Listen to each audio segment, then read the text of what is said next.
You ever face a problem that's so big, it just feels like it takes your breath away? Not just your time, but literally your ability to take a full breath. It's that kind of overwhelming place where the world gets loud with advice, but none of it feels like real help.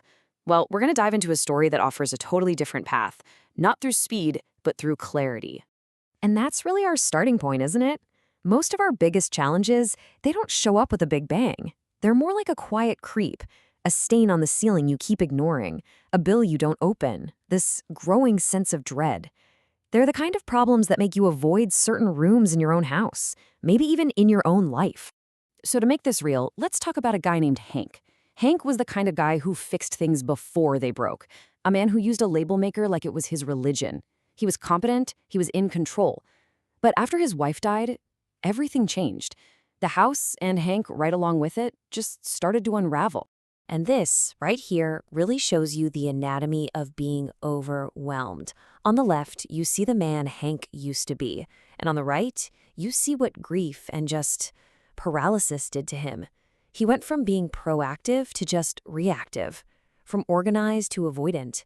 He was living in a house full of problems he couldn't even face, sleeping on the couch because his own bed felt way too quiet. And then just this small moment of grace happens. His neighbor, a Mr. Alvarez, doesn't offer advice, he doesn't offer any judgment, he just hands Hank a simple index card. And on that card is a promise that just cuts through all the noise. They'll explain your options and put it in writing. It was, as Mr. Alvarez put it, light for when it gets dark. So Hank finally makes the call, and the very first words he hears are not some kind of sales pitch. It's this simple, kind of disarming question. Just think about the power in that for a second. For someone who feels like life has stolen every last bit of their control, this one question is like a small miracle. It hands a piece of that control right back to him. And that one simple question leads us right to the core principle of this whole story. It's a framework they call the 3 honest stores. And this is the system that starts to turn Hank's panic into an actual, understandable plan. So let's break down how it really works. So the first step wasn't some kind of hard sell. It was just a human conversation. A man named Eli comes over to Hank's house, but he moves through it with the respect of a guest, not the judgment of an inspector.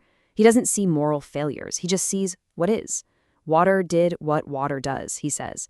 He names the problems without attaching any shame to them. And this really gets to their core philosophy. See, when you're overwhelmed, the world tells you to move fast, right? But this approach, it says the exact opposite. Speed without a clear understanding of where you're going, that's not help. That's a trap that just preys on your panic. Clarity, that's the real solution. That's the lantern in the window. And here's how they actually presented the options. Eli lays out 3 plain envelopes on Hank's kitchen table. Door number 1, the quiet exit, is all about immediate relief. No cleaning, no repairs, just done. Door number 2, the steady path, involves a few strategic fixes for a potentially better outcome. And door number 3, the open market, is the honest admission that, hey, sometimes the traditional route is best for you, even if it means they don't get the business. And at the bottom of each one of those one-page plans, in bold, is this commitment. And that is the foundation of trust. It's not just about giving you options, it's about making sure you have true understanding. It's a promise of patience in a world that so often just wants to rush you. And the effect on Hank is just profound. He isn't suddenly healed or happy, not at all. But for the first time in a very long time, he doesn't feel like he's drowning in the unknown. Those 3 pages, they aren't just paper, they're a map. He finally has a sense of where he is in his own life. Okay, so Hank found his map. But here's the thing, he's not the only one who needed one. This whole framework of clarity and dignity, it applies to so many different kinds of hard seasons. The problems change, but that need for a clear path, that stays the same. So let's take Sonia. She was a landlord, absolutely drowning in the responsibility of her properties. She was terrified of selling because she didn't want to disrupt her tenants' lives and become, the villain of the story. For her, the plan wasn't just about the money. It was about designing a way out that respected the human beings involved. Or think about Nina. She's dealing with the grief of losing her father while trying to manage his estate from another state. For her, the process was all about honoring her dad's memory. And as Eli helped her see, that could actually mean closing this chapter cleanly so that she could get back to living her own life. And then you've got Marcus, facing the really deep shame of a foreclosure notice on his door. His most important question wasn't about the money. It was, if I sell, will everyone know? For him, the map had to include a path that protected his privacy, and even more importantly, his son's sense of stability. And then there's Priya. She'd gotten this great new job offer, but she only had 3 weeks to move. Sure, she could have chased a higher price on the open market, but what she really needed more was certainty. This framework let her choose the option that bought her what she valued the most, her own emotional bandwidth for a huge new beginning.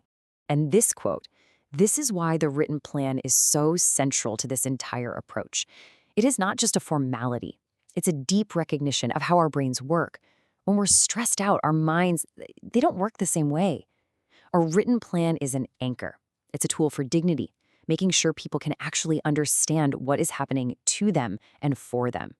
So, this approach clearly helps individuals. But what happens when you apply this philosophy of clarity and dignity not just to one person, but to a problem the entire community can see? Well, let's look at the story of that house on Alder Lane. You know the one. Every neighborhood has one. The house that's kind of a bruise on the whole street.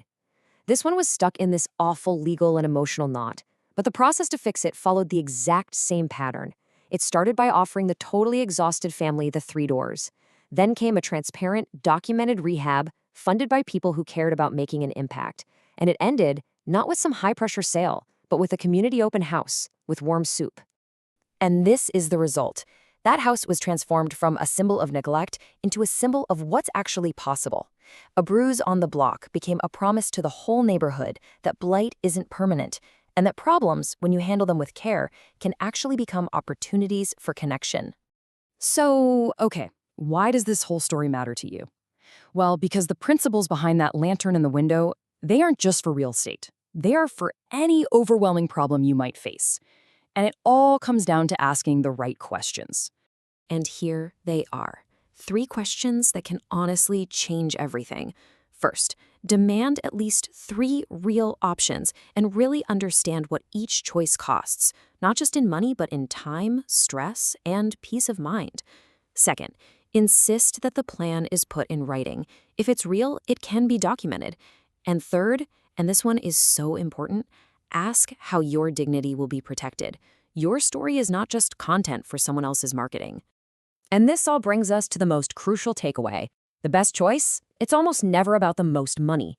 The best choice is the one that gets you what you truly need in that moment. Is it time? Is it certainty? Is it the freedom to finally move on? Just naming what you really need is the first step toward actually getting it. So we'll end with this. When you're facing that overwhelming problem, that thing that's taking your breath away, just stop and ask yourself this one question. What do you need most? The answer isn't a solution all by itself, but you know what it is? It's a compass. It's the light that can help you find your way through the dark.